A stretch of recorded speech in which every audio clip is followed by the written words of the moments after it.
What is up, everyone? This is Anthony. I'm back. We are going to go over in this video indicators and what I use to trade, I guess, how I set my stuff up and how to properly use the indicators. So first off, I use TradingView. MetaTrader is where I place my trades, but I do all my chart markups and all that on TradingView. To me, it's just a little more clean, a little more simple, kind of, I don't know, I just like the way TradingView flows more. So we start off, we use TradingView, but I place my trades on MetaTrader 4.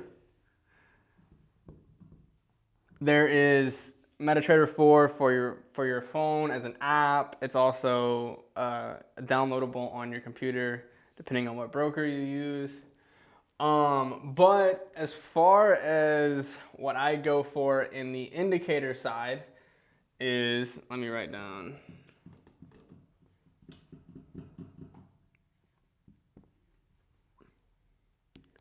Indicators. I only use 3 indicators. And that is 50 MA, 200 MA, and TDI. That is the only ones that I keep, the only ones that I use. Majority of the time, they are going to be simple.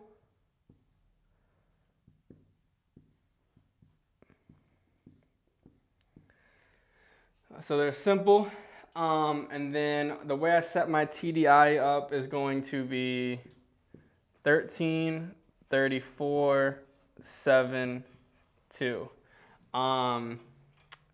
I don't exactly remember what each one is, but when I get to my computer and I show you guys on the computer side of things, I'll be able to explain further. But these are the only 3 indicators that I use. I use TDI to tell if the market is in an extreme condition, overbought, oversold. I also look for divergence. That is a big one. This really helps me with divergence. And then 50 and 200 helps you decide the overall trend. And also, they can be used as structure as well.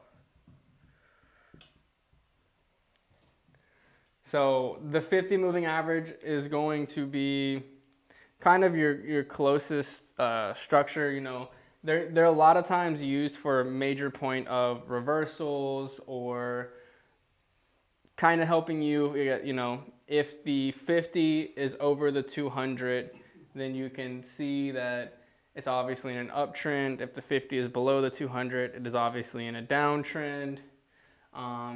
If the TDI is, you know, above 75, then you can tell that the market is overextended. I don't really like to say overbought or oversold. Just like you won't ever hear me say support or resistance, you'll always hear me say structure. I just like extreme conditions. So you'll hear me refer to it being in an extreme condition. So 75 and 25, which are your levels. These are the extreme conditions. So yeah, so that is what I use. As far as colors, you can kind of do whatever you want, I guess. I keep mine simple. Yellow and aqua are the colors that I use if you want to look just like my chart. But keep it simple with the colors. Don't do nothing crazy. What else as far as indicators? That's all I use. I have a question.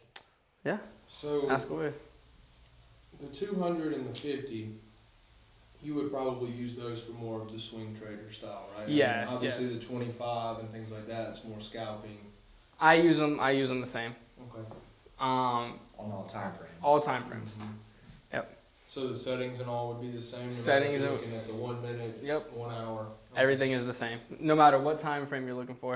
And I guess that just leads into a good how I trade is a lot of the time I'm looking on the H4, the daily, and the weekly.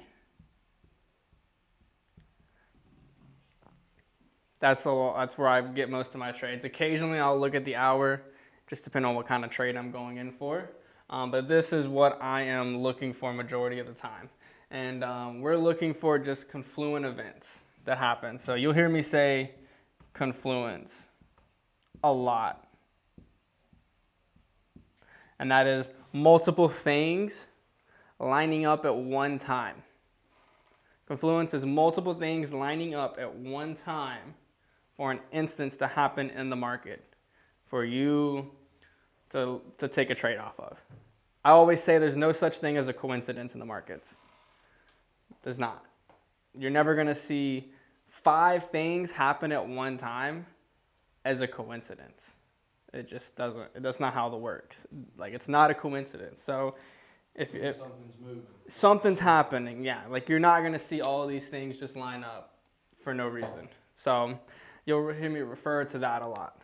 So, but I don't have my computer with me right now, but I'll get to that later, and I'll show you guys how I set it up and how it's supposed to look on TradingView, and I'll get all that for you guys. So also, if you guys have any questions on this video or any other videos, you can leave it in the comments down below, or you can message me on Instagram, but most likely your best bet is comments down below. So thank you for watching, and let's get on to the next video.